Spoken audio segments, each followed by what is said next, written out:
This message comes from NPR sponsor Carvana. Carvana has made financing your next vehicle as smooth as can be. You can get pre-qualified in just 2 minutes, and you'll have real terms personalized just for you. Visit Carvana.com to get pre-qualified today. Hey, it's NPR's Book of the Day. I'm Andrew Limbong. Ben Purkert's debut novel, The Men Cant Be Saved, is an excoriating look at the advertising industry from someone who's been through it. Purkert, like his protagonist, spent the aughts writing taglines for brands.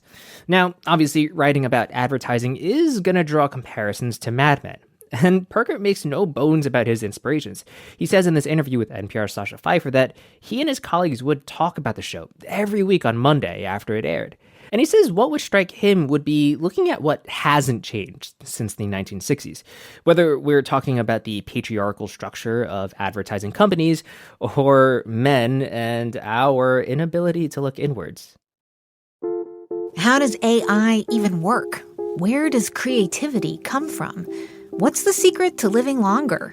TED Radio Hour explores the biggest questions with some of the world's greatest thinkers. They will surprise, challenge, and even change you. Listen to NPR's TED Radio Hour wherever you get your podcasts. Some people are self-confident and deserve to be. Others have an inflated sense of confidence, and they work in industries that encourage bluster and swagger, like the advertising business, in Ben Purkert's view. He's written a new novel called The Men Cant Be Saved, about a young ad guy named Seth whose puffed-up ego gets a harsh dose of reality. When I spoke with Purkert earlier this week, I asked him to describe his main character. When we meet Seth, he's a tagline copywriter at an agency, and he's really riding high. He's just written a tagline that's gone viral, albeit it's for a brand of adult diapers, but be that as it may, he thinks he's going to make partner any day now.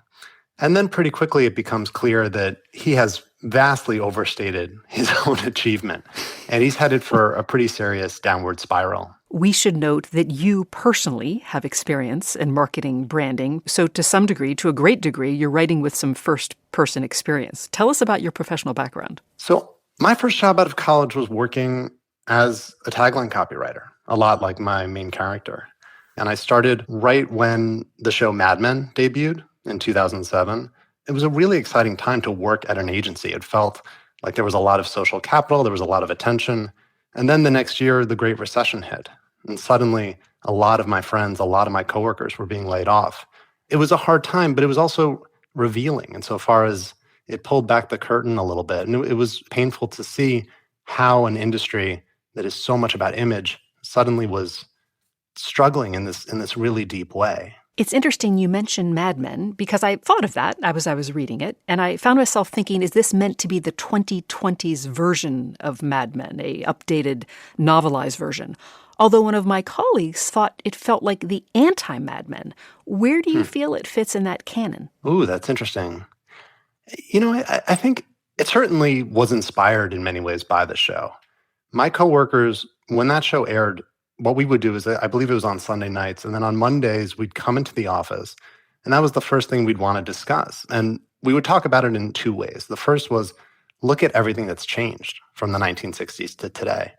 But then the other thing, the more interesting thing that we'd talk about is, look at all the ways in which agencies haven't changed at all.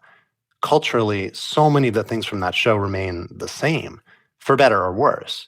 And so I thought it would be interesting to take a look at what the agency world looks like today, right? And not to glorify it, but to present it in all of its toxicity, all of its electricity, all of its color. So in many ways, I do think the book attempts to be Mad Men for the contemporary agency landscape.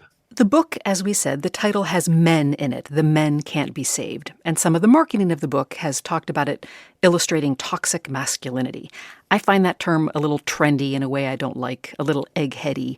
But I did wonder how much you are trying to illustrate men in particular, or men in a certain industry, versus just the way certain people in the business or corporate world act. I do think that term toxic masculinity can feel really trendy. And at the same time, I think that if we look at a lot of society's problems today, we can trace them back to men making bad decisions in various capacities and being in power in positions where those decisions have a real ripple effect and a real impact. You know, I think that it's incumbent upon men to look within. My main character, Seth, if he has a fatal flaw, and he has many flaws, but I think the one that really dooms him on some level is that he can't see himself at all. And that unwillingness of a lot of men, frankly, to look inward, to be vulnerable, to examine oneself in a harsh light, potentially, that reluctance is something that I really wanted to study. So that's not to say that there aren't toxic women in workplaces. People are wonderful and toxic in all various ways. But that was not the goal of the book. The goal really was to look at men in the agency world in particular. One of my colleagues who also read this book felt like there was a lot of what she called performing manhood, men acting like they think they're supposed to act, whether you're the cool guy who's a rock and roller to any other variation of man who might be out there. Do you feel like sometimes men are performative, trying to be what they think a man is supposed to be rather than what they might really feel inside or want to be? Sometimes. I think it's a perpetual condition. And maybe I'm just doing it wrong. But one of the things that strikes me is that Seth, in the book, a lot of the things that he does, it's really hard to distinguish what he's doing for his own desire versus what he's doing in order to project or perform some notion of what he's supposed to do. So he really wants to make partner at his agency. Does he actually want that? Or does he just want the business card? Does he want the corner office? I think Seth wants partnership in the deeper sense. I think he wants closeness. I think he wants brotherhood. I think he wants fraternity. But he could never admit that to himself. So on some level, I think him desiring that partner title is itself a performance. And so many of us do this. I'm no different. In our jobs, we want the big shiny title. We want to feel like we've advanced and climbed up the ladder as far as we can. But do we want those things, or do we want to just be able to put them on our LinkedIn profile? That's an open question, I think.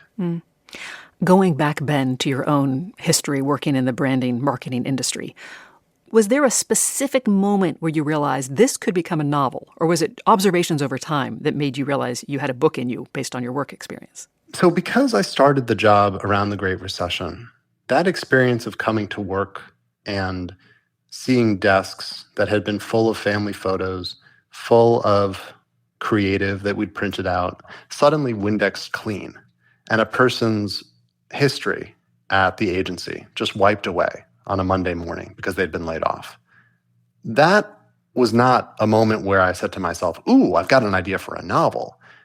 It was a moment where I felt pitted. My stomach, like I just, it was a really impactful moment emotionally.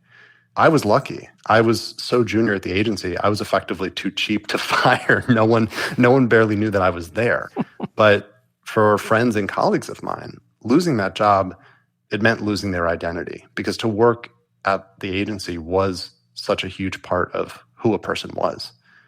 And so, again, I don't think I had the inspiration in that moment to write a novel, but I feel like I had the emotional weight to not let that go. And if you can't let something go, oftentimes it just has to become a book. It also sounds like maybe you came away with some valuable life lessons from that experience. Do you think it did that for you? I do. It made me pretty clear-eyed about what it means to work for an organization. And it's given me pause throughout my life. I think one of the nice things about being a writer, because there are some not nice things, but one of the nice things is that you get to be your own boss.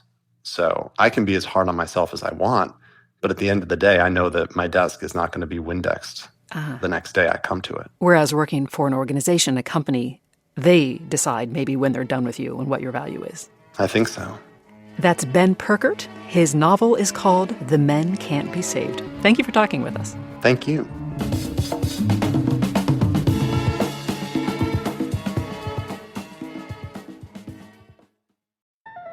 Science is not just for the PhDs of the world. It's for everyone. On the Shortwave podcast, we dig into the latest news with a humorous touch, all in under 15 minutes. We might not take ourselves seriously, but we take science very seriously. Listen now to the Shortwave podcast from NPR.